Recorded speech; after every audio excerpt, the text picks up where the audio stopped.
کہتے ہیں کہ حضرت موسیٰ علیہ السلام کے زمانے میں ایک دن ابلیس آپ علیہ السلام کی خدمت میں آ کر کہنے لگا، اے موسیٰ، میں تجھے 1003 نصیحتیں کرنا چاہتا ہوں۔ حضرت موسیٰ علیہ السلام نے اسے پہچان لیا اور فرمایا، جو کچھ تو جانتا ہے اس سے کہیں زیادہ میں جانتا ہوں، لہٰذا مجھے تمہاری نصیحتوں کی کوئی ضرورت نہیں ہے۔ حضرت جبرائیل علیہ السلام حضرت موسیٰ علیہ السلام پر نازل ہوئے اور عرض کیا، اے موسیٰ، اللہ تعالیٰ کا حکم ہے کہ اس کی 1000 نصیحتیں فریب ہیں، لیکن 3 نصیحتیں سن لو۔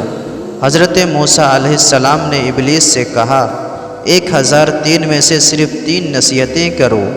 ابلیس نے کہا، نمبر 1، جب بھی کوئی نیک کام کرنے کا ارادہ کرو تو اسے انجام دینے میں جلدی کرو، ورنہ میں تجھے پشیمان کروں گا۔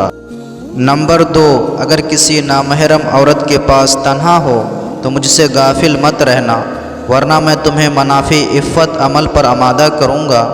نمبر 3، جب کبھی غضبناک ہو جاؤ تو فوراً اپنی جگہ تبدیل کر دو، ورنہ فتنے کا موجب بنو گے۔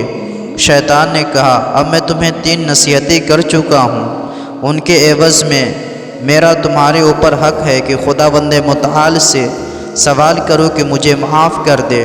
حضرت موسیٰ علیہ السلام نے شیطان کا یہ مطالبہ خدا کی بارگاہ میں پیش کیا تو اللہ تعالیٰ نے فرمایا، شیطان کو معاف کرنے کی شرط یہ ہے کہ وہ آدم کی قبر پر جائے اور اس کی قبر کی خاک کو سجدہ کرے۔